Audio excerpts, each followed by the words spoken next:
E agora a gente começa. Oi, gente querida, para saber mais que educação não é assunto só da escola. Esse é o seu podcast sobre os assuntos da educação que interessam a todas, todos e todes, dentro e fora da escola. Eu sou Simone Precioso e este é um conteúdo produzido por mim e pela Rádio Comunitária Cantareira, a Rádio do Povo. Você encontra o canal no Spotify. Procure pelo nome para saber mais. É possível ouvir nossos episódios na ordem que quiser. O nosso conteúdo não tem sequência. No episódio de hoje, vamos contar uma história que já tem 20 anos e, na época, mudou completamente a educação na cidade de São Paulo. O projeto CEL nasceu grande no tamanho e na transformação, parte de uma política pública que privilegiava a educação integral em tempo integral. Passados esses 20 anos, o atual governo da cidade de São Paulo, a gente está em 2023, tem uma proposta que visa a privatização progressiva dos céus, né? Assim como foi feito com os últimos que foram inaugurados nessa gestão. Para contar essa história e para conversar sobre esse assunto, nós vamos receber, muita honra aqui, Maria Aparecida Pérez, cientista social, que na época foi a secretária de Educação em São Paulo, responsável pela implantação do projeto CEL. João Clemente de Souza Neto, professor da Universidade Mackenzie, membro do Grupo de Estudos em Pedagogia Social pela USP. A Natália Almeida, gestora do CELPAS de 2013 a 2016, professora da Rede Municipal de São Paulo, e devo dizer que a Natália abriu o CELPAS para minha pesquisa.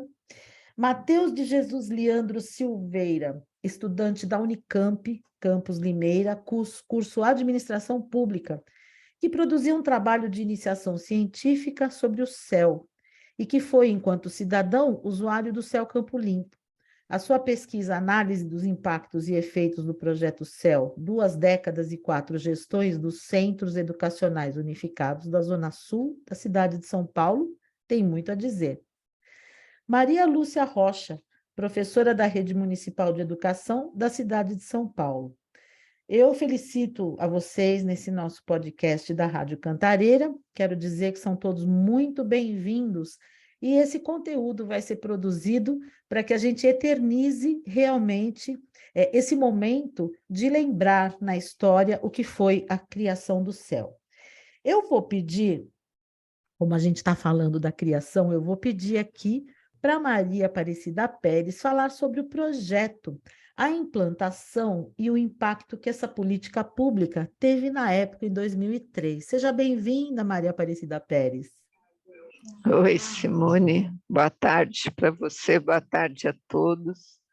Estava em dívida mesmo com a Rádio Cantareira, já há um tempão que eu falo, vou.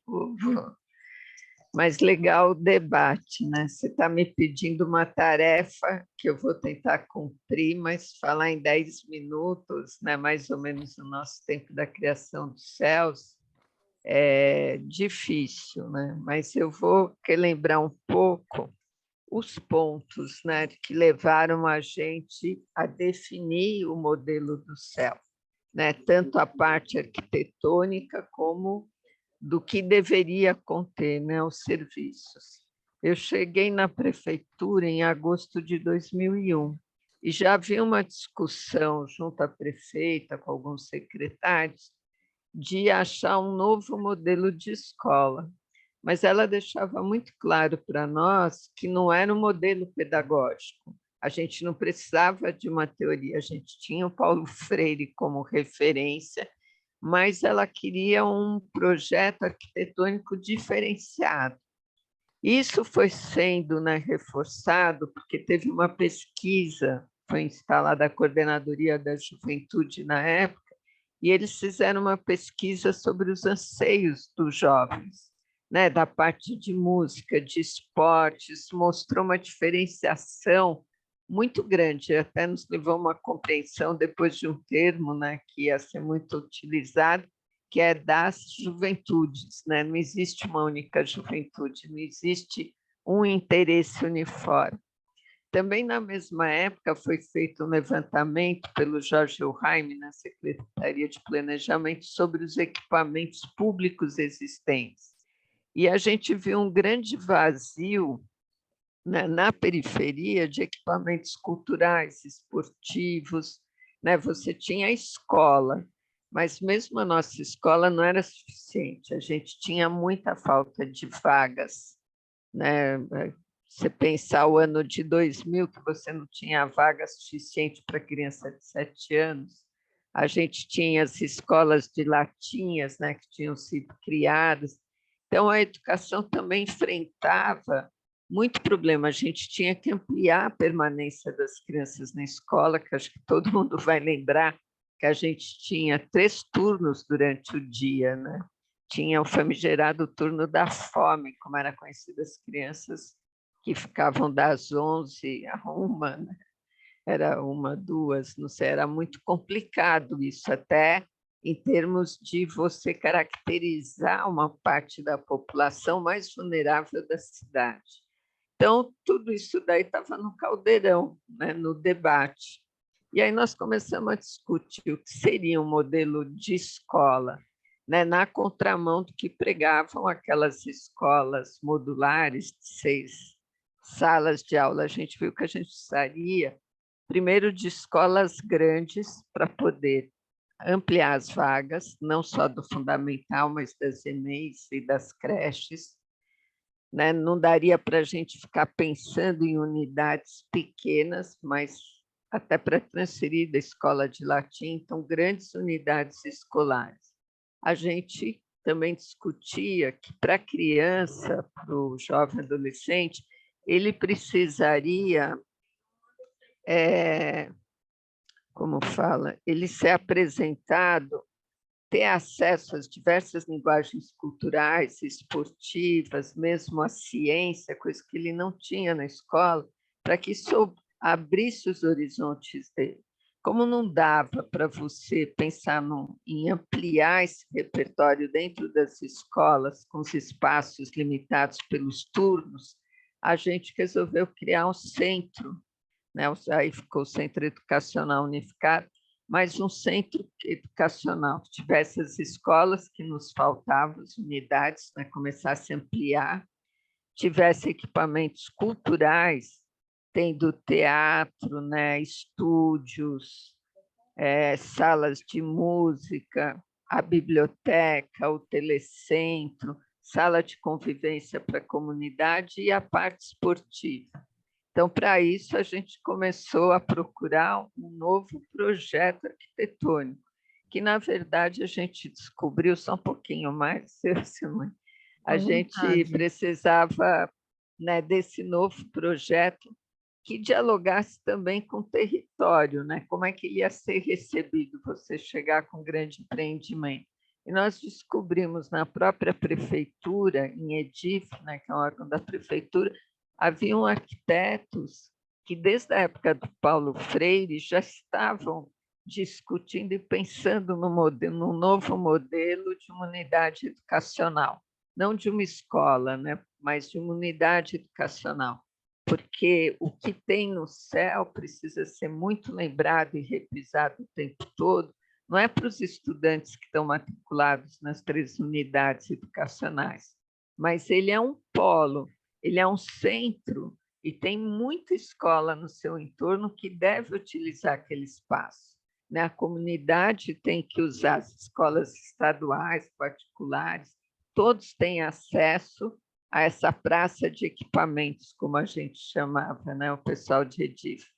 Eles olharam muitos projetos, né? O projeto do Anísio Teixeira, quando ele falou na Escola Parque, e a gente trouxe esse conceito, fomos estudar os CIEPs, ver o que tinha nos CIEPs, e falamos, vamos fazer em São Paulo, vamos ver o que deu certo nessas experiências, o que deu errado, e vamos construir a versão paulistana desse centro educacional.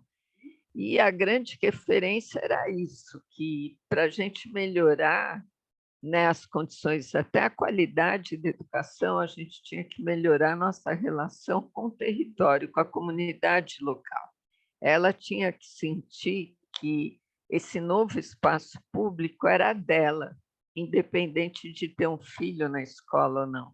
E essa foi uma luta muito legal, porque nós levamos uma proposta no orçamento participativo, discutimos com os conselheiros, eles nos auxiliaram a achar os terrenos, né, todos os subprefeitos, aí houve uma mobilização muito grande por parte da prefeitura, mas o legal é que a população se envolveu e ajudou a escolher os terrenos. E até hoje as pessoas falam, mas os terrenos estavam em lugares ruins, não são terrenos planos, porque eram os lugares onde precisava. Né? Você não precisava em grandes avenidas, você não queria construir um centro educacional para ser um cartão postal da cidade numa grande avenida. A gente queria o cartão postal que mudasse o cotidiano da periferia.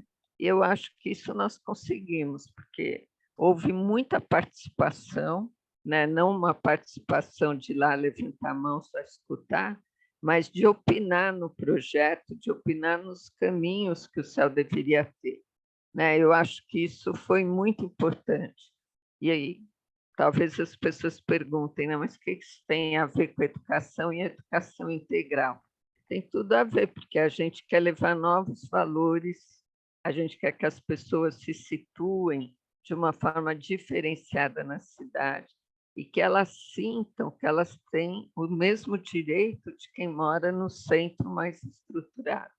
Né? Todos nós temos direito a todos esses serviços. Eu acho que eu vou passar a palavra para outros e depois a gente vai complementando. Né? A Natália participou muito desse momento, a Lucinha também, que está aqui também, participou bastante lá em Itaquera, né? Da Constituição dos Céus, de olhar a demanda, ela olhar para a demanda, sofreu bastante. E você conseguiu, Cida, em 10, sei lá quantos minutos aqui que a gente te deu iniciais, você fez um resumo histórico incrível, até trazendo o céu como essa confluência de sonhos de outros brasileiros, porque ele é um sonho que deu certo e que foi inspirado em outros sonhos que ficaram lá atrás, meio que pela metade, né? Existe Então, história, né? Isso que a gente precisa sempre estar repisando. Tem história, tem experiências que são referenciais. A gente não precisa concordar com tudo, mas a gente precisa visitá-las para construir o novo. com certeza, e honrar esse passado também, né? Porque cada um a seu jeito, com erros, com acertos, também estava em busca de uma educação melhor, o melhor para o povo. Era um tempo em que lá atrás a gente tinha isso como premissa. Hoje a gente precisa explicar para as pessoas por que que é importante ter um equipamento público, né? Isso chateia muito normalmente, não é? Agora, então, eu vou emendar, já que você chamou a Natália, viu, professor João Clemente? Eu vou pedir licença para pedir para a Natália contar um pouco dessa experiência que foi ser gestora. Eu adoro ouvir a Natália, inclusive quando ela participava das entrevistas que eu fazia, ela é uma excelente contadora de histórias, né? Então, a Natália, vou pedir para você falar um pouco dessa experiência e do impacto que você viu naquela comunidade, porque o que a Cida está trazendo também, a questão territorial, no seu passo foi muito forte, não é, Natália? Seja bem-vinda. Olá, gente, boa tarde a todos, né? Realmente é uma experiência, assim, muito rica, uma experiência muito intensa, de muito aprendizado, de um desafio imenso e extremamente audaciosa. Foi essa experiência de ser a gestora do Céu Paz. Como a Cida falou, bem no comecinho aí, no ano de 2001, eu trabalhava na DRE, bem no setor pedagógico, né? E também como auxiliar lá da Elza, né, no gabinete, nós ajudávamos na organização até mesmo das audiências públicas e que discutia achar os terrenos, né? E depois no orçamento participativo, né, Cida, que decidiu qual terreno seria, essa foi uma escolha, no caso do Paz, junto com a comunidade, né? E ali no Jardim Paraná, Jardim Damasceno, onde fica o Céu Paz, é onde eu vivi uma grande história de militância, porque eu vim das SEBs, das igrejas católicas, né? E da Pastoral da Mulher, aí a gente tinha uma coordenadora da Pastoral, que era a irmã Brígida MacDonald, e ela morava no Jardim Damasceno, ali bem pertinho da Escola Estadual Genésio de Almeida Moura, que é aí uns 300 metros de onde começa o Jardim Paraná. Então, a gente tinha, assim, a década de 80, os anos 90, todos, né, no comecinho dos anos 2000, só de militância naquela região, num trabalho bastante envolvente com as comunidades locais. Então, quando eu me inscrevi para ser a gestora do CEL, tudo isso contou no currículo, né, para ajudar aí na escolha, porque eu já conhecia bastante o território e já tinha uma atuação bastante intensa ali com esses movimentos de CJ, Igreja Católica, SEBS e tudo mais. Mas falando, gente, do CEL mesmo, né? O CEL Paz, localizado ali no Jardim Paraná, ele se destaca naquela paisagem, porque nós temos uma comunidade que ela é colada no CEL, né? Então, nós temos barraquinhos, ainda hoje, depois de 10 anos, que estão muito próximos, a gente fala no gradil do CEL, né? Então, a comunidade e o CEL não se desvencilham, né? Eles são praticamente uma coisa só. Então a gente fala do CEL, um equipamento tão integrador e com propostas educacionais tão inovadoras como com grande volume de demandas e num lugar de grande vulnerabilidade social, quando a gente traz essa proposta de que uma das diretrizes do CEL é ele trabalhar a realidade local, trabalhar a territorialidade, estar inserido no seu contexto e propor para o currículo trazer a linguagem da cultura, do esporte, da educação, né? Dialogar com as diferentes secretarias, porque a gente tinha ali, abaixo do CEL, que é embaixo do morro, o CRAS, o SAS e a UBS, e nós trabalhávamos muito juntos, porque todos atendíamos a mesma comunidade. Quando eu cheguei no CEL, já existia uma proposta dos trabalhadores da IMEF, que se chamava Rede de Proteção Social. Então, essa rede se reunia uma vez por mês, os coordenadores pedagógicos do SEI, da IMEI e da IMEF, com os coordenadores que lá não é coordenador pedagógico, das escolas estaduais do entorno. Então, quando eu cheguei, os professores me procuraram e falaram: Natália, nós queremos que a gestão do CEL assuma a rede social que a gente tem aqui, que intensifique o seu trabalho, a proteja e dê forças para ela se manter, né? Que nós chamamos de rede de proteção. Então, nós queremos que, primeiro, você peça permissão para que os professores, coordenadores das escolas estaduais, possam, uma vez por mês, também participar dessas reuniões. Aí vinha pessoal da UES, SAS, CRAS e IMEFs para participar das reuniões, e ali a gente conseguia ter uma visão do que era o território, todas as suas demandas, todas as suas dificuldades, além daquelas que a gente já conhecia no dia a dia, como a questão do acesso, a questão da coleta de lixo, né, porque é tudo tão fechado, de difícil acesso, que mesmo os caminhões para a coleta do lixo tinham dificuldade de chegar, e tudo isso ficava na porta do CEL, então, que era uma grande dificuldade. Então, a gente trazer os temas da territorialidade para enriquecer o currículo do CEL era extremamente natural e tranquilo. Não era uma tarefa difícil. Difícil era quebrar as resistências que você tinha das pessoas quererem dialogar, quererem conversar, né? Mas não era difícil por causa da própria configuração do lugar e onde ele estava, né? Uma outra coisa muito forte que foi ser gestora do CEL é chegar lá, depois de 10 anos, onde os trabalhadores do CEL, os professores, os analistas, tinham vivenciado uma experiência de outras gestões, que não conheciam a proposta inicial do CEL. Aí um grande desafio para nós, Cida, Lucinha, o professor João Clemente, Simone, até mesmo o Matheus, que é assim, a gente não deixar essa proposta inicial do CEL, ela morrer. Porque era muito difícil dialogar com as pessoas e dizer assim, olha, o CEL tem que estar aberto no final de semana, porque essa é a proposta dele, esse é um dos objetivos dele. Nós temos que estar aqui, abrir o espaço para a comunidade, porque esse espaço é para ela. E eu encontrei, quando cheguei lá, um CEL ensimesmado, né? fechado em Sim. si mesmo. Sim, isso né? é uma preocupação, a Natália, é importante você pontuar, e a gente tem esse papel. O papel que nós temos hoje com esse episódio do podcast é esse também. É contar uma história que está sendo recontada de outras maneiras, né? E quem tem o oficial na mão, quem tem hegemonicamente o poder de governo, acaba recontando essa história de outro jeito. Então, a gente já ouviu outras histórias, e muitos professores tinham chegado nessa sua gestão, que já foi uma gestão 10 anos após a implementação, com uma outra visão de céu, né? E eu me lembro, sim, de você precisar desconstruir essa visão de que eles tinham de uma escola com zeladoria, que era isso que eles muitas vezes achavam que era. Importante pontuar isso, viu, Natália? Eu agradeço muito você trazer, e nós vamos deixar isso muito claro. A Cida quer falar um pouco também a respeito. Vamos lá. Eu só queria fazer um parênteses, com desculpa aí para o Matheus, para o João e para a Lucinha, mas é bom a gente relembrar que o CEL, quando a gente começou, falei 2001, no final de 2001, em dezembro, a prefeita apresenta para a cidade a proposta do que é um CEL, e a gente começa a levar as maquetes nos terrenos que foram escolhidos e discutir com a população o que seria aquele equipamento. É importante ressaltar que a gente optou em fazer a discussão com a comunidade antes de fazer o concomitante aos professores da rede educacional.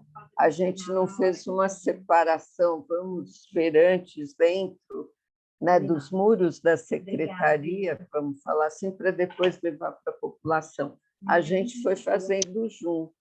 E com a inauguração dos CELs, é importante dizer que a gente não tinha uma estrutura criada, nem de cargos, a gente tinha que experimentar. Então, durante um ano, a primeira gestão dos CELs foi um experimento muito grande que exigiu muito das pessoas, não só de quem trabalhava lá, quem tinha sido indicado, para ver, nós temos os gestores que a gente tinha decidido mesmo, mas esses núcleos que a gente criou, de educação, de cultura, de esporte, funcionam, a quantidade de servidores, quem vai trabalhar na gestão, é a integração do planejamento. A gente foi construindo o regimento e a estrutura do CEL junto com quem trabalhava e com quem era usuário, para depois que isso viesse a ser lei. Então, quando a gente cria os cargos do CEL, cria um formato para gerir aquele espaço e com um conselho gestor forte presente, já era fruto de uma elaboração, de uma participação. Isso também serviu muito como formação, porque nós também tivemos que descobrir na prática o que a gente ia fazer, como que a gente ia usar aquele espaço. Fomos discutindo vários problemas. No Excel aparece maravilhoso, A gente fala da parte boa, mas a gente sabe de vários problemas que a gente teve para mantê-lo de pé e integrado da forma que a gente pensou. E essa história, até chegar quando a Natália volta, o governo municipal tentou desconstruir. Quando o Serra ganha, a gente não pode esquecer que ele veio com uma fala que ele ia alugar os CELs, que eram espaços ociosos, que era clube para pobre, e ele foi percebendo, a população foi mostrando para ele que não era nada disso. O discurso dele foi desconstruído. E é isso que mantém os CELs, talvez não funcionando como antes, mas é os que mantém eles vivos até hoje. Bacana. Assim, eu acho que a importância da gente ter essa conversa, resgatar esse passado é justamente essa, né, Natália? Eu interrompi você, eu acho que você tem mais alguma coisa para dizer. Ou você vai esperar um pouquinho, o professor João fala agora e depois a gente vai dialogando então, né? Porque é muita história para contar. E e falar mesmo dessa mentalidade, desse processo que foi vivido dia a dia e que muitas vezes foi utilizado como uma fragilidade no discurso de quem era contra, né? Sem considerar o quanto isso foi importante e por isso não morreu, né? Por isso ele permaneceu e continua, e a gente está aqui lutando por ele. Né? A Lúcia está só olhando porque é uma grande lutadora a respeito desse assunto. Professor João Clemente, muito obrigada pela sua presença, a gente sabe da sua agenda sempre muito ocupada, e assim, o que eu vou pedir para o senhor falar, né, com toda essa experiência em infância, juventude, em Estatuto da Criança e do Adolescente, sendo uma pessoa que faz parte dessa história, né, eu vou pedir para o senhor dizer, né, qual é a importância de um equipamento público como o CEL para essas infâncias, para essas juventudes, especialmente agora, depois de tudo que aconteceu e tudo que a nossa população precisa. Seja bem-vindo. Precisa abrir o microfone, professor. Sempre esqueço que o microfone tem que ser aberto, né? Você fecha e tal. Mas primeiro, assim, é uma alegria estar aqui. Simone, muito obrigado. Falar aqui na Rádio Cantareira é uma coisa muito bacana. E aí, ainda ouvindo os relatos da Cida, da Natália e dos outros que vão falar sobre uma experiência de como que a gente pode concretizar uma política de direitos humanos e criar uma experiência de democracia, né? O CEL ele tem uma pegada de um projeto de sociedade, porque é um espaço de construção da democracia, né? Nesse momento que nós vivemos esses acenos, e mais do que um aceno, uma realidade de um autoritarismo, de uma retomada de uma cultura autoritária, o CEL, com todos os limites dados da situação que vivemos, o CEL está aí e mostra a sua vitalidade da gente ficar firme nessa história para que a gente possa, a partir daí, pensar um projeto de democracia, um projeto de sociedade, né? Porque quando a gente olha a história que a Natália estava colocando, a Cida colocando, a gente vai observando como é tecer um processo democrático na cidade de São Paulo, e por que não num país, e até se pensar na América Latina. Como que a gente vai tecendo uma pegada democrática, um processo de democracia. Mas, falando nessas questões, nós fizemos lá um processo de pesquisa desde 2018, trabalhamos aí no projeto de pesquisa, de fazer uma releitura, uma leitura do projeto do CEL e das suas práticas no momento atual. Eu queria primeiro fazer uma memória do professor Bernardo Fischler, né, que é um alemão que fez parte desse processo de pesquisa com a gente e que tinha todo um encantamento pelo projeto do CEL. Ele, várias vezes, ele colocava nas nossas conversas, nas nossas reflexões, né, que veja, um alemão olhando para uma experiência do Brasil, da América Latina, né, com toda essa perspectiva de um aspecto colonial, né, e ele conseguia ver a riqueza, né, que era importante, do CEL como um projeto pedagógico de humanização, né? Então, se quiser pensar como humanizar, como refletir tudo isso.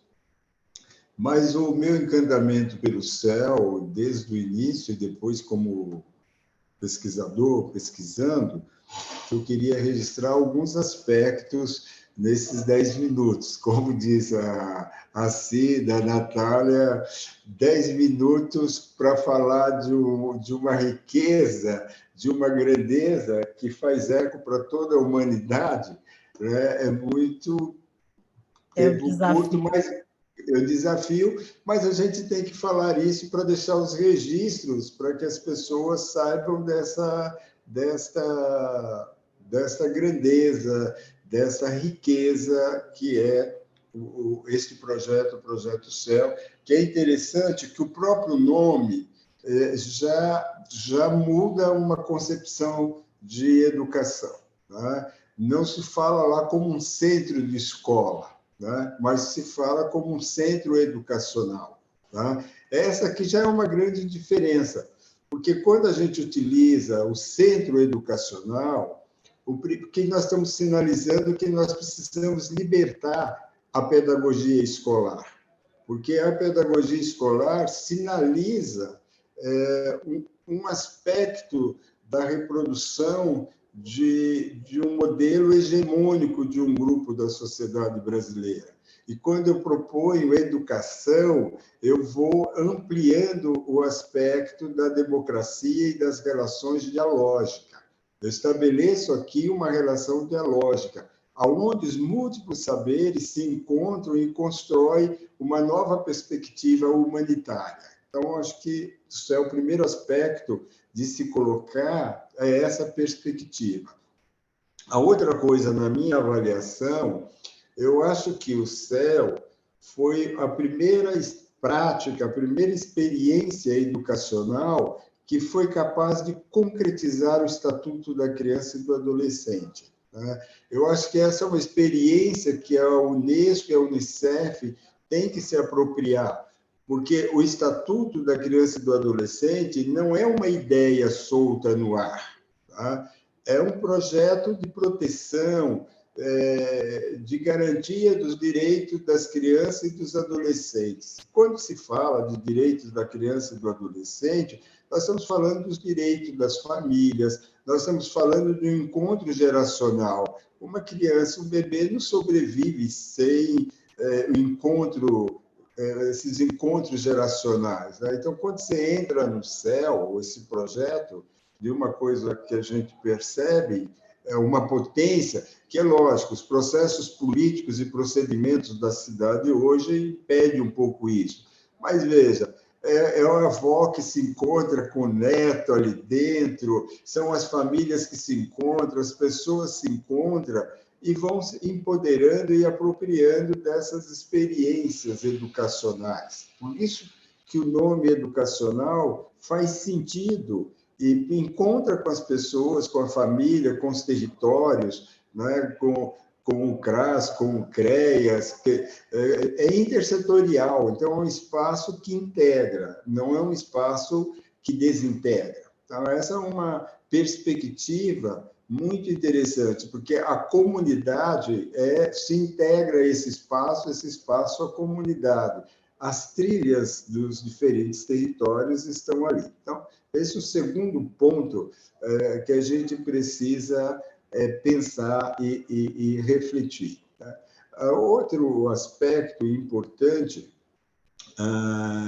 que a gente olha no céu, né? É lógico que a gente está falando aqui do céu da primeira geração. Depois, os processos políticos, veja, nós estamos falando de um governo que tinha uma concepção de humanidade, de uma pedagogia que tinha um processo de humanização integral, né? E que se integrava os pontos e as perspectivas de uma criança, que integrava as perspectivas de uma família, de um adolescente, de um jovem, criando oportunidades. Né? Eu acho que o que é importante do CEL é que ele é um espaço educativo gerador, criador, impulsionando possibilidades de desenvolvimento das pessoas. Né? A gente, quando estava na pesquisa, a gente viu vários jovens, vários adolescentes que passaram pelo CEL, que estavam cursando curso superior, fazendo mestrado, fazendo doutorado, e na memória, lembrando das suas experiências no CEL. Né? A lida como o CEL lidava com a questão do corpo das crianças, a descoberta, a questão da reflexão os processos emancipatórios, o processo de aprendizado, levava esses jovens a chegar a um curso de doutorado. Lógico que não é a questão que a gente cita, um curso de doutorado, mas é pela questão dos valores humanos que as pessoas vão integrando na sua memória, no seu processo de desenvolvimento, das relações humanas, do respeito ao outro, da convivência humana, dos aspectos da solidariedade, essas experiências que são ricas, tá? Essas experiências são importantes. Não é pouco você chamar uma comunidade para ela pensar o prédio, para ela pensar a escola, para pensar o território, como vai ficar aquela escola, aquelas, como diria Paulo Freire, aquelas belezuras para ela. Né? Então, ela se sente sujeito do processo. Né? O que está na Constituição de 88. As pessoas são sujeitos, elas não são objeto das práticas, elas são sujeitos, elas têm direito de fazer suas escolhas.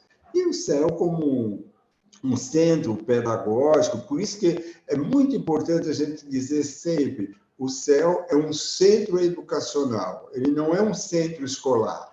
O centro escolar é parte de um modelo pedagógico, do qual o CEL não assumiu, recusou e recriou um outro modelo, que é o modelo educacional. É educacional porque é dialógico, porque tem convivências, porque os saberes se encontram, porque a vida acontece, as crianças são sujeitos e protagonistas do seu processo histórico, os professores são mediadores desses processos, não são o senhor que sabe, que manda.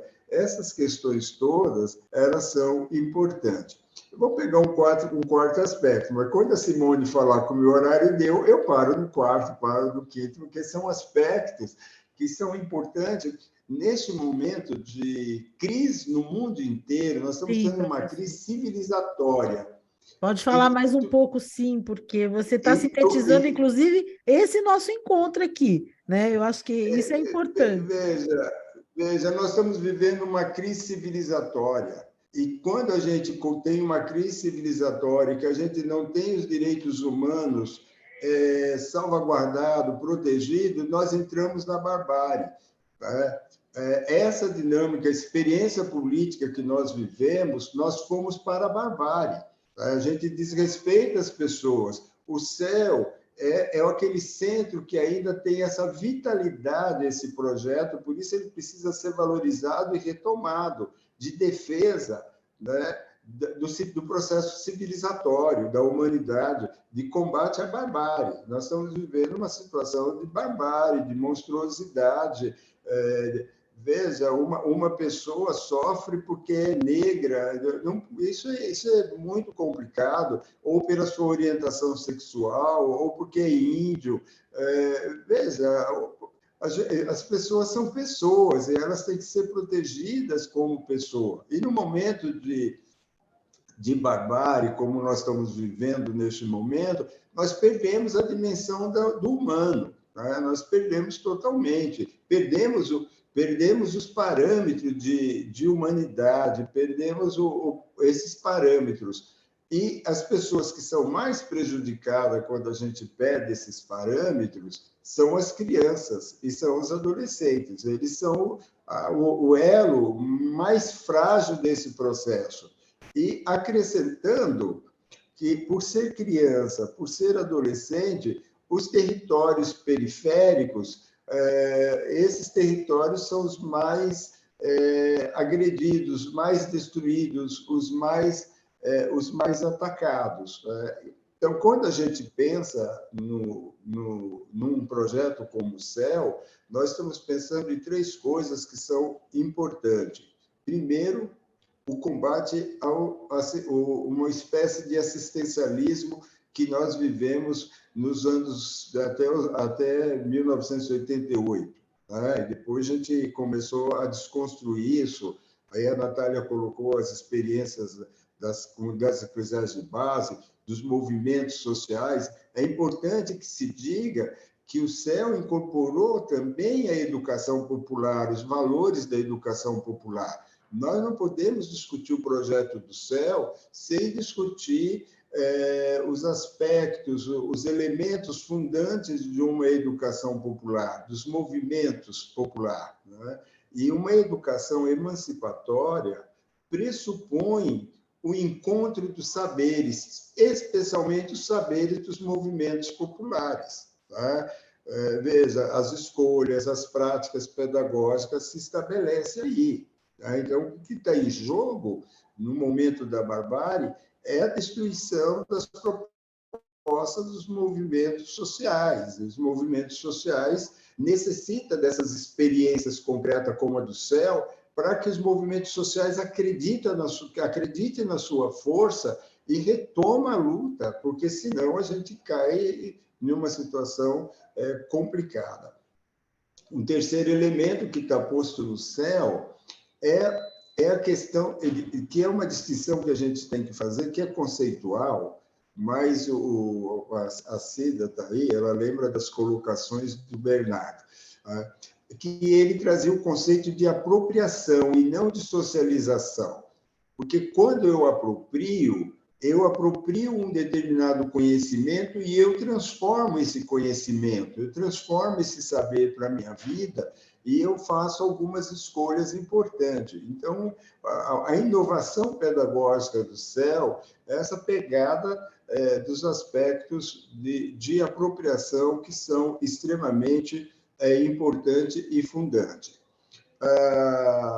É entender que o CEL também, na minha leitura, e conversa com os meus colegas que pesquisaram, com os professores de lá, nós estamos numa trilha desde os pioneiros tentando implantar no Brasil um projeto de educação que defenda um processo civilizatório que seja de um humanismo integral, né? Em que as pessoas não fiquem fragmentadas na vida. Por que um pobre não pode tocar as músicas clássicas de um piano? Né? Ele tem capacidade de aprender. Um menino negro, indígena, também pode aprender a mexer com piano, com a arte, com teatro, com cinema, com toda a cultura, né? E ter uma valorização maior no seu projeto de vida, nas suas experiências. O CEL é uma possibilidade da gente apresentar para as crianças uma nova experiência de vida humana. Porque a vida que boa parte da população nossa tem é desumana, é muito violenta, é muito agressiva. E ali a gente apresentando uma nova experiência para as crianças, sem negar os valores dela também, de não dizer para que ela tenha, não presta, mas ela vai apropriar de uma nova experiência e ressignificar a experiência dela anterior. Ela vai saber fazer a leitura da experiência anterior por ter uma proposta bacana, adequada, né? E uma última coisa muito importante, porque a gente vai falando, mas o relógio vai andando. Uma coisa muito, muito importante que a gente vai descobrindo, né? E vai experimentando e vai discutindo, que está no cerne do projeto CEL, né? É uma educação que é libertadora, emancipadora. Eu estou medindo um pouco as palavras, mas eu vou falar. Libertadora, emancipadora, né? Que contrapõe essas experiências pedagógicas que estão entrando nas escolas, que são fascistas, né? Que são valores comprometidos com uma outra pegada, que não é essa pegada de uma educação humanizadora integral. Então, esses valores, essa prosa que nós estamos tendo aqui, precisa ser registrada e apropriada, engrossando os gritos das pessoas e da sociedade, que nós precisamos de ter espaços democráticos, espaços dialógicos, que apresente um projeto de sociedade, um projeto de vida que negue a barbárie, que negue a destruição da vida humana. Tá? Outro dia eu estava conversando com um grupo de jovens e eu perguntei para eles qual era o principal e o maior valor para nós, né? E aí cada um dizia, um estudar a escola, outro dizia isso, eu disse assim, o principal valor para nós é a vida. Porque se tirar a nossa vida, não tem um projeto deste como o céu que vai fazer sentido. Não é? Então, a gente precisa avisar para os jovens que o corpo é importante. A destruição do corpo para os policiais, para os governantes, para os professores, que a destruição do corpo é o genocídio, é o extermínio daquele grupo social e que a gente precisa propor experiências para que o corpo, para que todo o ser das pessoas seja protegido. E aí, Simone, quando você pergunta para mim como fazer para a defesa dos direitos da criança e do adolescente, nesse sentido, a gente tem ali no céu uma coisa muito, muito interessante na sua origem, na sua essência, que a gente criar a educação, ela é mais do que um direito. Aquela educação proposta pelo céu, ela é mais do que um direito. Ela é condição de vida humana. Ela é condição do desenvolvimento humano. Porque quando eu falo direito, eu posso fazer várias discussões, mas quando eu falo de condição humana, é como o ar, como a água que a gente bebe. Se a gente não propiciar esse direito para as crianças, a gente está destruindo toda a sociedade e a humanidade. Então, a gente tem que pensar que o diferencial do céu, ou mesmo a experiência da Escola Parker, ali com o Anísio Teixeira, que está lá atrás, ou mesmo a do Brizola não, do Darcy Ribeiro, ali no Rio, nós estamos falando de uma educação que é condição humana, é mais do que direito. Nenhum governante deve mexer na educação, mais, porque ela é um projeto, ela é condição humana, então qualquer tipo de alteração eu tenho que discutir muito, porque é mais do que um direito. Eu não estou negando que a educação não é um direito. Ela é um direito, só que ela ultrapassa a condição de direito. Ela é condição humana. Né? Acho que é mais ou menos isso, Simone, Nossa, porque eu já falei, o meu tempo já estourou. Você eu falou 10 minutos. agradeço demais, porque assim é uma síntese que coloca a importância justamente da humanidade, né? E quando o senhor coloca essa condição acima do direito, isso nos coloca junto à vida, que é uma cláusula pétrea, né? Então, se a gente entender o céu como possibilidade de vida, isso coloca acima até das discussões que têm sido feitas. E eu acho que é isso que a gente precisa fazer. Nós não estamos discutindo um modelo, nós estamos discutindo uma possibilidade de vida e de negação de barbárie. Você fica vendo o que acontece mundialmente e vê a importância de um projeto como esse que tem sido aclamado por quem conhece. Só não fala dele quem não conhece lá fora. Quem conhece faz essa leitura, faz essa compreensão, não é? Só mais uma coisinha, Simone, que a gente tem que deixar muito forte Sim, aqui, vamos deixar tá? aqui muito forte, É professor. que o céu ele consegue concretizar a coisa mais linda que o Brasil produziu com o Estatuto da Criança e do Ai, Adolescente, é que isso é a aí. defesa da vida. Ali é direito à vida, à saúde como condição humana do desenvolvimento daquela criança e daquele adolescente. Tá? Então, eu acho que a gente, quando fala disso, a gente teria que, eu diria, do ponto de vista antropológico, que falar do céu, a gente está falando de uma coisa sagrada, tá? Porque é uma condição humana. A vida, a possibilidade de proteger a vida das pessoas e que elas possam desenvolver. Eu acho, aí está a Cida e tal, mas eu acho que o céu deveria ser uma proposta para todas as crianças e adolescentes que residem nessa grande cidade que é São Paulo. Né? Todos esses territórios periféricos, as crianças têm direito, elas têm direito porque é condição humana, elas têm direito de ter uma educação de boa qualidade na perspectiva que o céu propôs na sua primeira geração. Olha, Se muito você- agradecida. E se eu antes de eu puder passar a falar. palavra para a Natália, eu vou dizer para o Matheus que eu vou inverter, que eu estou com receio da Maria Lúcia cair de novo. Então, assim que a Natália falar, vou passar para a Maria Lúcia, porque ela vai contar essa história do lado de quem esteve junto às comunidades, né? Justamente garantindo que os movimentos sociais tivessem uma política concretizada nesse sentido que o professor João Clemente traz. A Natália, por favor. Eu só quero aproveitar o gancho da fala do professor João Clemente para reforçar assim, que não dá para a gente conceber o céu privatizado, entendeu? O céu tem que se manter uma política pública, sabe? Principalmente uma política pública com essa pegada de uma educação transformadora.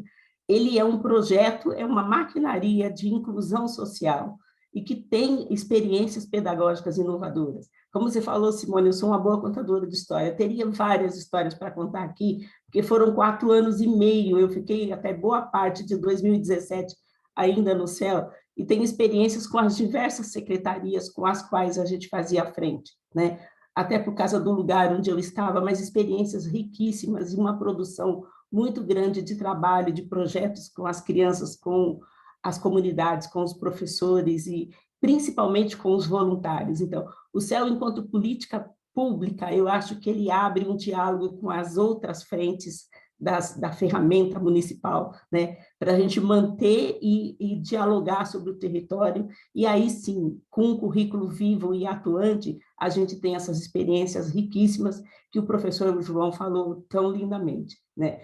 Professor, se o senhor dia precisar de um exemplo, olha aqui tem uma fonte quase que inesgotável de experiências para estar contando Com aqui. certeza. E eu estou entendendo que essa nossa conversa ela vai ficar maior até, né? Eu já estou enxergando aqui que a gente vai precisar de um grupo. Nós que defendemos o céu na sua origem, a gente precisa dizer isso para a sociedade em outros momentos, em outros espaços. Eu já estou enxergando aqui que a gente vai precisar Essa ultrapassar o tempo do privatização, podcast. essa privatização que chegou assim de uma maneira tão abrupta, ela realmente incomoda a gente e Ah, muito. com A Lúcia, certeza. não quero tirar a fala da Lúcia, eu imagino que ela vai falar muito disso, né? Mas assim, eles argumentam que um dos argumentos para a privatização é aliviar os diretores, nem é o gestor, né? Os diretores de tanta burocracia e para que ele fique mais livre para o pedagógico. Agora, quero retomar. No regimento do CEL, a gente tem lá os cargos dos núcleos, os coordenadores de educação, os coordenadores de esportes, coordenadores de cultura, os momentos de integração com as escolas que já garantem um bom diálogo e construção do pedagógico dentro dos CELs, né? Que deixa também o gestor um pouco livre para essas questões intersecretariais e territoriais, entendeu? É um argumento que não se sustenta quando a gente está falando do CEL na forma com que ele foi concebido e que ainda está no regimento de 2016, que nós também ajudamos aí a reformular, Por entendeu? isso a importância dos jovens como o Matheus, que estão fazendo a pesquisa e que vão trazer para a sociedade esse contraponto de uma fala tecnicista, de uma fala ultra neoliberal, que só vê a educação como gasto, né? Então, é fruto de uma mentalidade que a gente está lá se opondo e fazendo de tudo para desconstruir. Esse é o nosso papel, não é, Maria Lúcia? Seja muito bem-vinda, Maria Lúcia. Conta para nós um pouco Boa dessa tarde. história e a importância, como a Natália falou, né? Você como uma grande guerreira em defesa do céu enquanto política pública. Fala um pouquinho para quem está ouvindo a gente essa importância. Seja muito bem-vinda. Boa tarde, Simone. Boa tarde, Cida, Matheus, a Natália e o professor João, né? Somos todos educadores e educadoras. Então, assim, eu vou fazer um recorte na minha fala, porque são muitas possibilidades, né? Mas, assim, vou iniciar a minha fala, que sempre quando termina um governo que prioriza o céu, o outro que entra, ele entra fazendo uma leitura de que aquilo é gasto, tal. Então, em 2005, houve também um movimento muito grande pela construção de alguns céus, porque o governo que entrou queria não cumprir essa reivindicação do orçamento participativo. Só quero lembrar, e alguns céus só aconteceram porque o povo foi para a rua. Quando, em 2016, houve a troca de governo, deixaram 12 céus. Esses 12 céus, em sua maioria, eram clubes, eram centros esportivos que foi pego os terrenos, os espaços, para transformar em céus.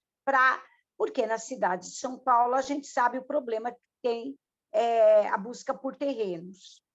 Então, terminou o governo, os 12 céus estavam com obras em andamento, a gente chama de obras em andamento.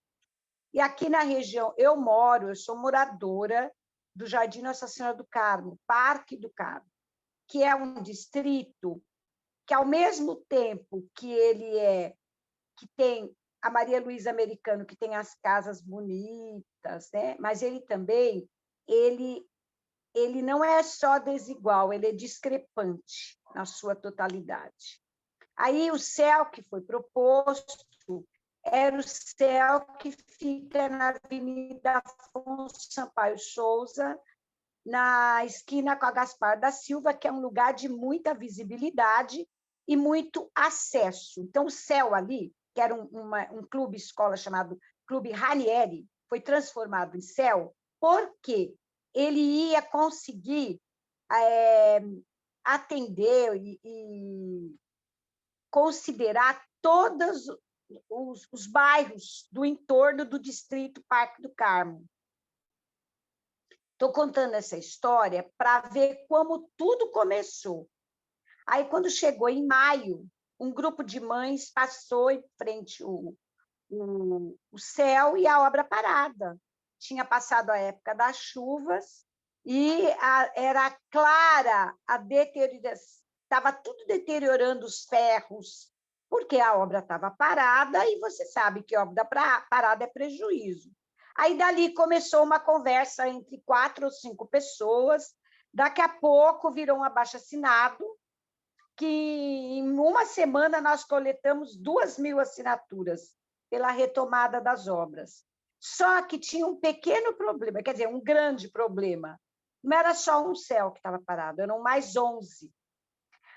Nós fizemos um ato na Avenida Afonso Sampaio Souza, que a gente fez uma faixa que dizia assim, pela retomada das obras do Céu Carmo. Toda vez que fechava um farol, né, a gente abria, os carros liam, e a gente recolhia a placa, deixava os carros passarem, e ali a gente ficou umas 2 ou 3 horas, um grupo de pessoas, com som, tudo. Enfim, aquilo reverberou. Daqui a pouco, outro céu liga, aqui também está parado, aqui está parado. Daqui a pouco, a cidade toda, os 12 céus da cidade toda, que ia desde a cidade de Tiradentes até a freguesia do Ó, nós começamos a nos reunir no centro da cidade.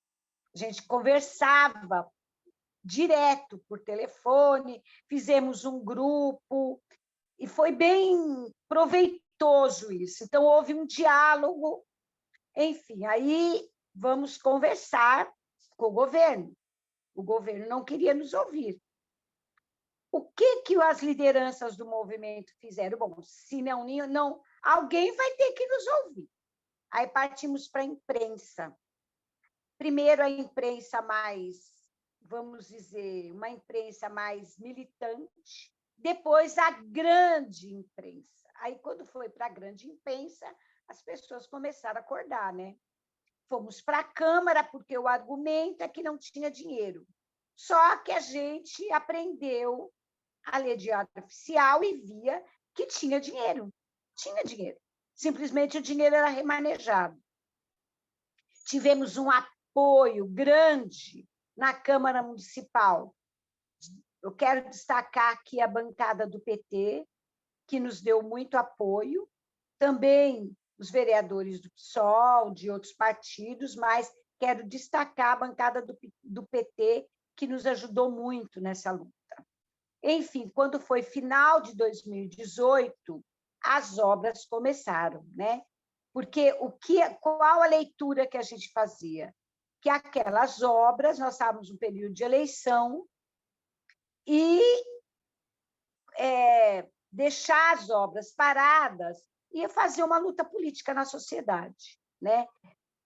Mas, enfim, como a gente foi para a grande imprensa, ficou feio não para nós, do movimento, e nem para o governo anterior. Ficou feio para quem? Para quem parou a obra. Então, houve uma descontinuidade. Aí, quando foi em novembro de 2018, retomamos a obra. Retomaram, né? O governo retomou as obras. Teve lugar que a gente acompanhou mais, teve lugar que acompanhou menos. Quando o céu ficou pronto, o que aconteceu? Veio a pandemia, né? Aí parou tudo, mas o movimento continuava conversando, reunindo por plataformas, tudo. Só que tivemos uma pequena surpresa, uma grande surpresa. Inaugurou-se, os CMEs começaram a funcionar, porque os Novos Céus têm CMEs, né? Não são as EMEIs. As EMFs, próximo faz parte do complexo, faz parte do diálogo que o CEL teria que ter. Aí veio uma surpresa: vamos terceirizar a gestão de cultura e esporte. Isso, nós estamos hoje, 2023, nós estamos na luta com essa forte discussão, né? Dessa questão da terceirização, porque o CEL, eu não quero repetir o que foi falado, mas ele tem uma discussão da educação integral, de envolvimento do território. O CEL não pode ser um lugar de eventos e de mero oferecimento de serviço. De futebol, que é ótimo você oferecer para as pessoas a possibilidade de ter o futebol, de ter a aula lá de esportes, enfim, de ter atividades culturais. Isso é bom, só que além disso, tem que ter uma orientação, tem que ter uma gestão que englobe todo mundo, que a educação esteja presente, que a educação municipal perto, as escolas do entorno, para que ela seja integral no sentido do cidadão, como sem fragmentação, né? Em cima da fala do professor, da Cida Pérez, da Natália.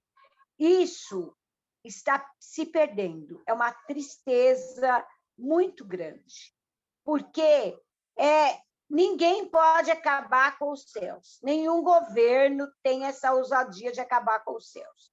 Mas pode mudar e sucumbir à política pública original, que é a articulação no território. O CEL, ele nasce com a ideia do território. Ele nasce com essa ideia de não ser um equipamento isolado, mas de ter o diálogo e de fomentar as políticas públicas. Só que, ao longo dos anos, isso foi se perdendo, né? Então, hoje, 2023, é meramente assim, tem o CMEI, os CELs novos, tem o CMEI. Os antigos estão também na mesma linha, né? Um evento ou outro. Então, ele não é um lugar onde as pessoas vão lá para se recrear, para brincar. Pode ser legal o lúdico, tem que ter, mas o lúdico tem que virar política pública. E isso está se perdendo. É uma pena muito grande, a gente sente um retrocesso, um movimento sente esse retrocesso. Sexta-feira nós tivemos uma reunião onde nós estamos pondo isso na pauta, né? Tem gente da cidade toda, retomamos com a cidade toda, tem bancadas envolvidas. Então, eu entendo que tem que ter um movimento onde a gente ganhe os corações, porque a retomada dos céus, da obra dos céus, ela aconteceu e o movimento aconteceu porque o céu ganhou mentes e corações da cidade de São Paulo. Então, as pessoas foram lá lutar. Agora, nós temos que ganhar mentes e corações para defender uma política pública. Não é um mero equipamento que vai lá, a pessoa é atendida, volta para casa. Então, eu penso que é uma luta muito grande, não é fácil, porque os governos cumprem tabela, muito mal, né? E usam o céu como possibilidade de terceirizar e de fazer agregação, de fazer cooptação política. Isso é muito complicado. Um espaço que se propõe, que tem na sua essência, a essência do céu, é muito linda a concepção de céu, para virar isso que está virando. Essa luta é árdua, ela é grande, ela é intensa, ela é incansável. Ela não é briga, nós não queremos brigar com ninguém. Algumas pessoas vieram, né? Eu falei, nós não queremos brigar, porque briga tem hora para terminar, a luta não. A luta sempre continua, né? Então, nós teremos outra reunião, a gente está construindo esse processo, né? Se fala em várias ações, e o movimento vai se reunir dia 22 de junho, né? No Sindicato dos Funcionários Públicos, porque um outro ataque que tem é com relação aos funcionários, né? Quando você terceiriza, Simone, você precariza, é a precarização. Então, por exemplo, os cargos de gestores do céu, eles não criaram. Então, esse céu que está aí, dos 12 céus, de longe é o céu que se propõe.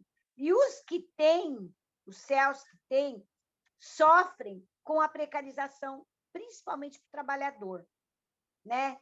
E sem contar o espaço físico que foi abandonado, né? Fala-se em reforma, vamos reformar, mas até agora nada. E que tipo de reforma? É uma pergunta que a gente tem que fazer. Envolveu o conselho gestor? Envolveu a comunidade? Fez diálogo? Porque reforma não é pintar, não é ir lá trocar parede, porque o céu ele tem uma estrutura pensada nesse envolvimento da comunidade, nessa interação, nessas possibilidades, né? Eu gosto muito quando as pessoas falam assim, olha, ver que o menino da periferia pode ir lá, ele pode tocar uma música, ele pode ser protagonista, né? Então, eu penso que essa luta não é fácil, né? Eu não me furto a essa luta, eu sou funcionária também, mas essa luta dos céus é uma luta que aquela luta dos 12 céus é uma luta que fez com que a gente pensasse como o céu é um espaço que a sociedade absorveu, o espaço físico. Agora tem que absorver a concepção, o legado, a origem. É isso. E conclamo a todos para participar da nossa luta. Sim, nós vamos nos somar. E eu quero te agradecer muito, Maria Lúcia. E nós vamos, sim, em todos os momentos, em todas as oportunidades, contar essa história para a população de São Paulo, porque senão ela vai ser recontada de qualquer jeito. E hoje esse objetivo está se concretizando aqui, o que me deixa imensamente satisfeita e feliz. E o Matheus já é um fruto, né? Eu acho que você estava aqui, Maria Lúcia, no momento em que eu falei que o Matheus desenvolve uma pesquisa na Unicamp, na sua iniciação científica sobre céu. Já vai para a segunda, né, Matheus? Agora eu vou pedir para ele contar um pouco, deixar a gente bastante feliz, né, sobre essa nova geração que vai estar em defesa do céu, com a propriedade do pesquisador que ele é, olhando para o passado e valorizando, honrando mesmo, na dimensão daquilo que eu amei que o professor João trouxe como sagrado, né? Estudar esse sagrado e fazer ele ser perpetuado. Está acima de governo, está acima. É um sonho de educação popular brasileira que se concretizou, né? E a gente não pode deixar perder, né, Matheus? Matheus, muito bem-vindo agora oficialmente. Eu acho que está todo mundo aqui querendo muito te ouvir, meu querido. Muito obrigado, Simone. Primeiramente, eu queria agradecer muito a oportunidade e que o professor falou, esse espaço de convivência que é o céu, eu acho que ele já é um bom simbolismo na minha própria experiência. Eu sou morador do Campo Limpo, bairro da Zona Sul da cidade de São Paulo, e lá a gente tem um céu também, onde eu conheci toda essa experiência de convivência que tem nesse espaço. Lá, toda vez que você ia numa quadra jogar bola, a primeira coisa que você fazia era cumprimentar todo mundo. Então, eu vou aproveitar essa oportunidade para cumprimentar a Simone. Obrigado por toda a ajuda que você me dá em diversas parcerias que a gente faz, diversos trabalhos que a gente tem coordenado. Cumprimentar a secretária Maria Pérez, cumprimentar o professor João Clemente, a Natália, gestora do CEL, cumprimentar a professora Maria Lúcia, cumprimentar quem está ouvindo a gente, da Rádio Cantareira também. E eu queria falar que essa pesquisa eu fiz enquanto eu trabalhava no Núcleo de Estudos de Políticas Públicas da Unicamp, orientada pelo professor Carlos Etulain, e ela tem duas dimensões principais que visa facilitar e auxiliar todos os pesquisadores que também forem se imergir nesse assunto. Ela tem uma abordagem de políticas públicas. As políticas públicas, enquanto área de estudo, a administração pública, enquanto um curso da graduação, é uma coisa muito recente. Por isso que é muito importante a gente ter esse olhar para analisar o governo, analisar as ações estatais, que a gente possa conseguir fazer o papel da universidade pública, que é dar um parecer para a sociedade sobre as ações do governo. Eu fiz na minha pesquisa duas ações principais. Uma foi um balanço de pesquisas, onde eu tento observar o que os pesquisadores que vieram antes de mim falaram e pensaram e avaliaram o CEL, em especial como eles fazem essa avaliação, para tentar ver a metodologia, para tentar trazer os resultados que eles conseguiram coletar em campo. E no outro lado, a gente tem o histórico de formulação, que vocês que estão ouvindo a gente aqui já conseguiram ter uma dimensão muito boa, diversos assuntos já foram contemplados.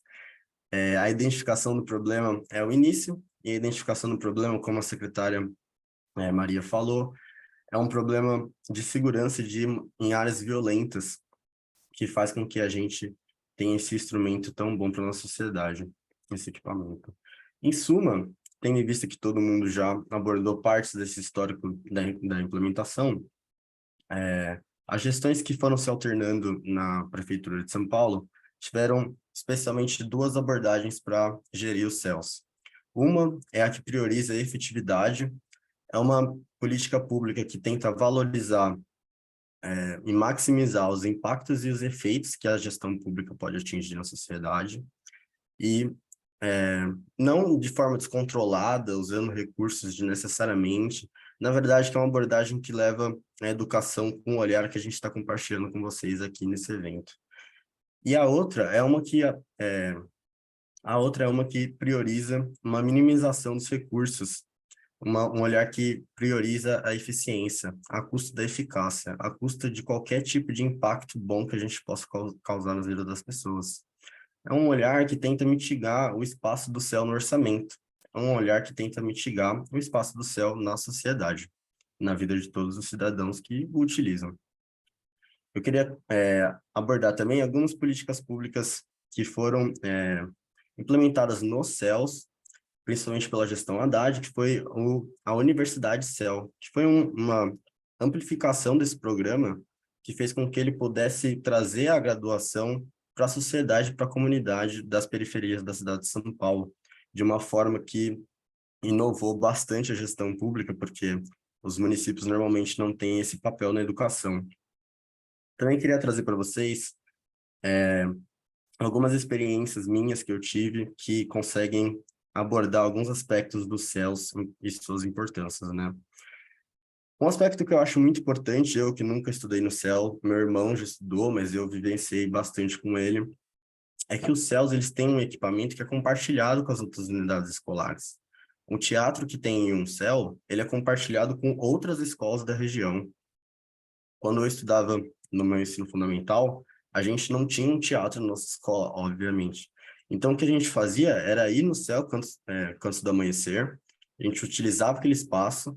Na verdade, todos os eventos culturais que eu tive até o meu ensino médio foram no céu antes do amanhecer, no céu Campo Limpo. Foi o espaço que a gente tinha para conseguir vivenciar esse mundo cultural, vivenciar o que é ter uma piscina acessível no seu bairro. Outro ponto que eu quero trazer é o aspecto multidimensional que a secretária abordou e o professor João também. Essa multidimensionalidade que o céu atinge, o que isso quer dizer? É uma forma que o céu tem de agir em diversas dimensões da vida, na saúde, na cultura, no esporte, no lazer e na educação. Uma coisa que eu sempre achei muito fascinante no céu é que você conseguia ter um espaço em que você tinha educação, que você podia praticar qualquer esporte que você quisesse, até tênis de mesa tinha, e que você, quando você precisasse, por exemplo, de uma saúde dentária, ia vir uma van, parava no meio do pátio, fazia uma fila de pessoas e ficava lá atendendo plantão, um monte de médico, atendendo a população dando vacina.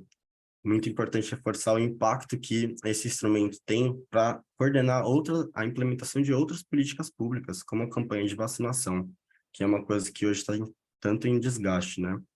No equipamento cultural, a gente tem uma valorização da cultura local. A Natália tem várias experiências dessa, eu acho que ela pode falar para a gente mais do que eu consigo expressar. E aí, o que eu consegui trazer com a minha pesquisa, na verdade, né? É uma proposta que tenta ampliar e amplificar essa implementação que a gente tem no céu. É uma proposta de avaliação de políticas públicas. No ciclo de políticas públicas, a gente tem diversas fases, e depois que você começa a, de fato, garantir a implementação de uma certa política pública, como foi o Projeto Céu, desde 2003, a gente tem uma etapa agora de avaliação, de ver como que está sendo implementado e de ver o que a gente pode fazer. A primeira iniciativa que a gente tem de avaliação, na verdade, começa com o professor Moacir Gadotti, com o professor Roberto Silva, onde eles tinham 12 estagiários em 2002 e 2004, e foi o primeiro subprocesso de avaliação do céu. Lá eles conseguiram fazer uma série de indicadores, dar um parecer muito bom para a sociedade, principalmente para a gestão municipal, do que estava acontecendo essa política pública, o porquê que ela era importante e como ela conseguia ser gratificante na vida das pessoas. Então, o que eu tento fazer é o seguinte: o balanço das pesquisas que eu fiz, ele acaba viabilizando a construção de um modelo de coleta de dados. Coletar os dados são instrumentos muito importantes para a tomada de decisão.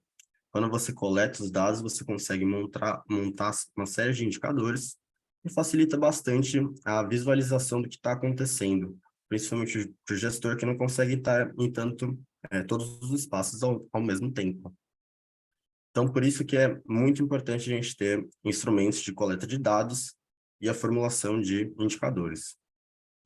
Esse modelo de coleta de dados que pesquisadores como a Simone mesmo fizeram uma contribuição muito grande, ele é capaz de conciliar a coleta de dados para uma avaliação de processo e uma avaliação de resultados, de forma padronizada na diversidade que é o céu. Porque cada céu é único, cada céu está na sua localidade e ele tem uma série de fatores que fazem com que ele tenha que ser implementado de uma certa forma.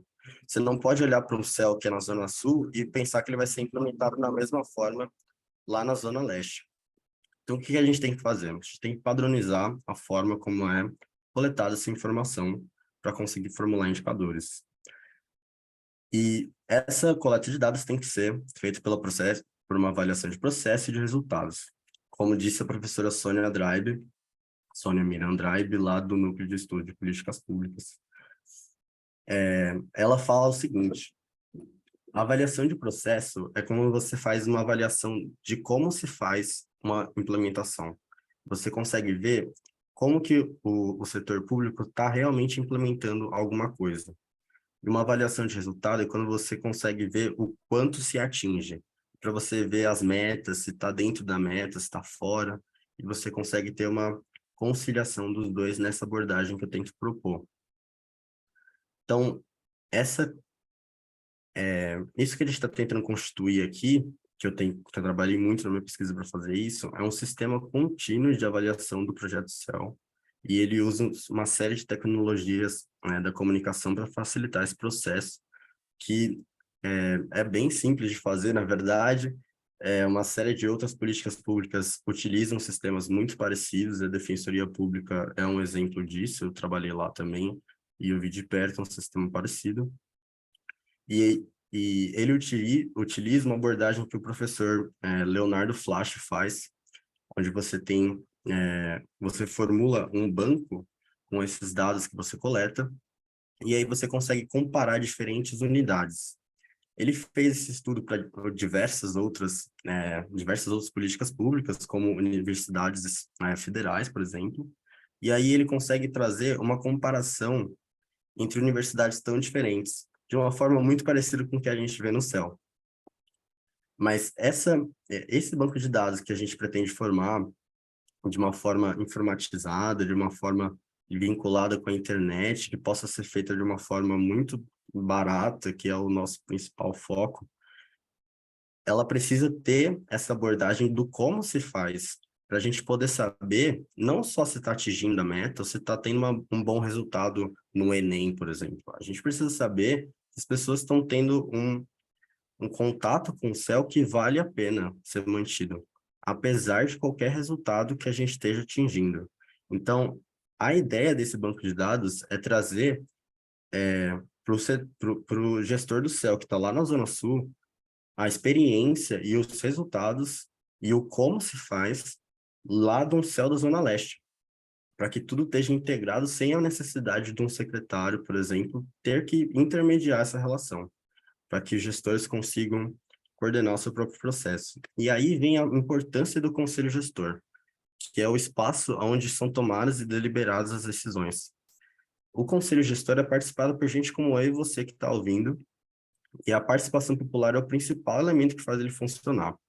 Então, o conselho gestor, ele tem um espaço onde se tem um diálogo, e aí você pensa, toma decisões, você dialoga e vê qual que é a melhor decisão a se tomar, né? O que a gente tem que fazer. Mas a importância desse conjunto de dados e da transparência dele é que pessoas como eu e você que está me ouvindo, a gente vai poder olhar no nosso celular ou no site, ver como que está sendo feito lá na Zona Leste ou no nosso próprio CEL, e a gente vai pensar, antes de ir nesse conselho gestor, e vai falar, gente, olha como está sendo feito lá, está com um resultado muito melhor, e olha o jeito que eles estão fazendo, é um jeito muito mais humanitário, é um jeito muito mais legal, porque a gente não tem essa abordagem. Ou você vai pensar, nossa, o jeito que a gente faz é o melhor que tem, vamos pensar em outro aspecto, então, porque o CEL é uma política pública incrivelmente grande. Tem diversas subprocessos e ele precisa de uma atenção muito grande. Então, a gente deixa o que está dando certo ali e a gente foca no que precisa melhorar. A ideia com isso é que a gente consiga melhorar a qualidade de quase todos os subprocessos, para que a gente consiga ter uma qualidade um pouco mais nivelada também. E esse aspecto que vocês trouxeram da diferença de um gestor que tem uma visão democrática, humanitária, para um gestor que não tem, é fundamental e impacta diretamente na eficácia do programa. Um exemplo bom de um indicador desse tipo é o indicador de frequência mensal relativa. Ele é um indicador que vai pegar o número de pessoas, por exemplo, que entram em um teatro todo mês, e aí você divide pelo número de vagas que tem nesse teatro. Até porque os teatros têm número de vagas muito diferentes. teatros da gestão da Marta Suplicy têm um número de vagas bem maior do que tiveram, por exemplo, na gestão do Kassab. Então, a gente tem que nivelar isso e essa forma como foi adotado pelo modelo. E aí a gente consegue ver o seguinte, com esse indicador. A gente consegue ver, se ele está muito alto, que a nossa política pública está dando certo, né, primeiramente. Mas a gente também consegue ver um estresse de uma demanda muito alta por esse programa cultural, por exemplo. Então, a gente consegue ver a necessidade do setor público agir e colocar outro equipamento do tipo na região. Ou a gente consegue ver esse indicador, quando ele está muito baixo, uma necessidade de se adaptar ou de avaliar a forma como ele está sendo implementado. Será que, na verdade, quando ele fica muito alto, né, nesse caso que eu citei, será que a gente não está colocando, por exemplo, algum filme que seja mais popular para passar ali no teatro? Ou será que a gente não está colocando algum filme que seja o mais recente do cartaz dos Estados Unidos? Então, eu acho que a gente tem que pensar exatamente o que a gente está passando ali, ao invés de só pensar no resultado. E é por isso que essa abordagem não é tecnicista, não tem nada de uma abordagem que seja não progressista. Ela é qualitativa, né, Matheus? Todo esse Oi? processo de avaliação passa pela questão qualitativa, né? Posso fazer uma observação, aproveitar, Pode, claro. Simone?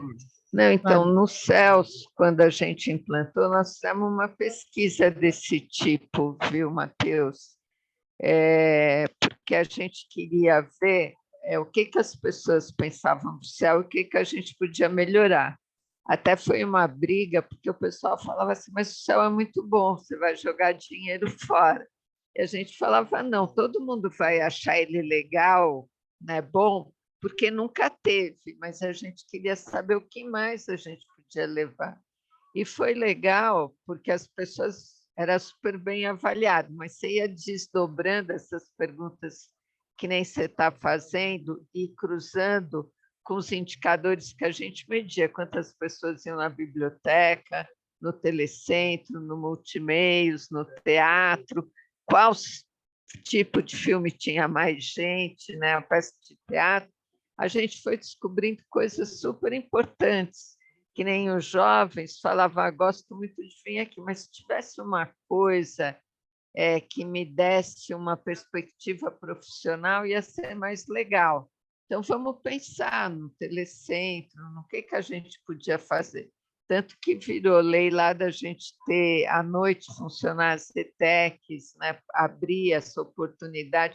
Então, um monte de dicas, essas pesquisas, né? Só para reforçar o que você está falando, é muito importante, porque elas dão pista o tempo todo para a gente melhorar e para a gente atualizar. Como o João falou aqui, a gente fala lá do início do CEL, mas a gente precisa estar atualizando ele o tempo todo, né? Como eu falei, a gente sabe que tem problema, então é muito legal esse tipo de coisa, só para referendar que nós também fizemos, né? A gente não era tão maluquinho de ser muito espontaneísta nas coisas. Com certeza, com certeza. Me chama de Cida, tá? Se fala Maria, eu nem vou saber com quem você está falando. Com certeza, Cida. Na verdade, o que vocês fizeram no começo foi incrível. E eu abordo isso no meu trabalho também. E é muito triste pensar que ele foi descontinuado, né? Uma série de processos que vocês tiveram que foram muito inovadores. Até o próprio Conselho Gestor, um tempo, foi descontinuado. Então, a gente tem que lutar continuamente para que isso se mantenha. E a Maria fez uma participação, Maria Lúcia, que foi importante. A gente tem que realmente estar o tempo todo atento. E eu acho que o último tópico, na verdade, que eu queria trazer é esse caso das privatizações. Ela está sendo feita de uma forma que não tem nenhum tipo de transparência. Uma fala do secretário Bruno Caetano, que é secretário da Educação da cidade de São Paulo, é que a gente tem que implementar e avaliar ele, esse processo, né, essa inovação, entre aspas, da privatização. Mas como que é feito a coleta dos dados para medir se essa privatização está sendo feita de uma forma decente? Será que ela realmente está tendo um desempenho satisfatório? A verdade, gente, é que a coleta de dados é feita de forma política. Isso a gente tem sempre que ter em mente. A ciência é política. E quando a gente vê uma tentativa de privatização sem nenhum tipo de transparência, onde a gente não sabe qual que vai ser um indicador que ele vai utilizar para saber se está dando certo ou não, a gente vai ver um governo que vai passar uma privatização apesar de estar dando errado. Então, a gente tem que estar atento para saber se ele realmente está fazendo de uma forma decente ou não. Vai dar uma falta de, uma perca, na verdade, do protagonismo do conselho gestor, porque o conselho gestor precisa do equipamento cultural para conseguir se manter de uma forma que ele consiga guiar um projeto multidimensional, igual a Natália abordou para a gente, igual todo mundo aqui está falando. Se você não vai ter uma parte tão importante do programa, na verdade que você vai perder uma forma importante também de conseguir impactar a vida das pessoas. O CEL é uma tentativa de desenvolver o ser humano de uma forma integral, como o professor João falou. Então, acho que isso é um aspecto muito importante. E antes de eu passar a palavra para a Maria Lúcia, eu queria falar também que a gente já investiu muito dinheiro nesse programa. E esse argumento do custo é um argumento que a gente vê bastante em pessoas que pensam contra o programa. Esse custo inicial que a gente teve, hoje, depois de 20 anos, o custo médio dele beira o zero. Então, a gente tem que pensar, a gente vai pegar todos esses recursos que a gente direcionou para o programa e dar para a iniciativa privada, assim, para perder a eficácia do programa. Essa é a decisão mais racional que a gente consegue tomar enquanto sociedade. Então, acho que a gente tem que pensar realmente se vale a pena esse processo e pensar se a gente quer que o próximo governo também siga com essa decisão, né? Pode falar, Maria Lúcia, por Muito favor. obrigada, Matheus. Você coloca aqui uma questão que Anísio Teixeira deixou muito claro na inauguração da Escola Parque. Não existe educação barata, como não existe guerra barata, né? O que a gente quer, né, para a sociedade? Maria Lúcia, a gente vai encerrar na sua fala. Eu passaria a noite aqui, né? Vocês sabem, seria muito prazeroso e maravilhoso, mas a gente vai marcar um novo encontro para conversar um pouco mais sobre CEL e para continuar em defesa desse equipamento que para nós é tão sagrado. Maria Lúcia, por favor. Olha, eu só quero dizer o seguinte, eu ia nessa linha que você falou, né? O que eles alegam é que tem muito gasto, que tem funcionário. Aí, qual é a solução? Terceiriza. Só que o dinheiro que vai para a terceirização também não é pouco. Eu estou falando enquanto cidadã, é um receio de que para onde vai isso? Para onde caminha isso? Que moeda é essa na sociedade? Que moeda é essa na política? Estou falando aqui correndo riscos. Mas educação não pode ser moeda de troca. Educação não é gasto, é investimento social. Não adianta falar assim, não vamos injetar. Não, educação, eu gostei muito da fala do professor. A gente tem que fazer da educação a essência da vida das pessoas. E aí não é só os bancos da escola. Você ter um CEL que funcione com o teatro, que fomente o teatro, que leve as pessoas não só a gostarem do teatro, mas a fazerem teatro, né? Que é a questão da cultura. Não é gostar da música, mas é que quem gosta de música e quer tocar, vai lá, Produção, vai ter né? condições. Isso é educação. Os governos autoritários, todos na história, a primeira coisa que eles atingem é o coração da cultura e o coração da educação. Porque é ali que você domina. Então, o que está posto hoje com a terceirização é muito mais, é uma moeda de troca do dinheiro público. Isso é muito perigoso.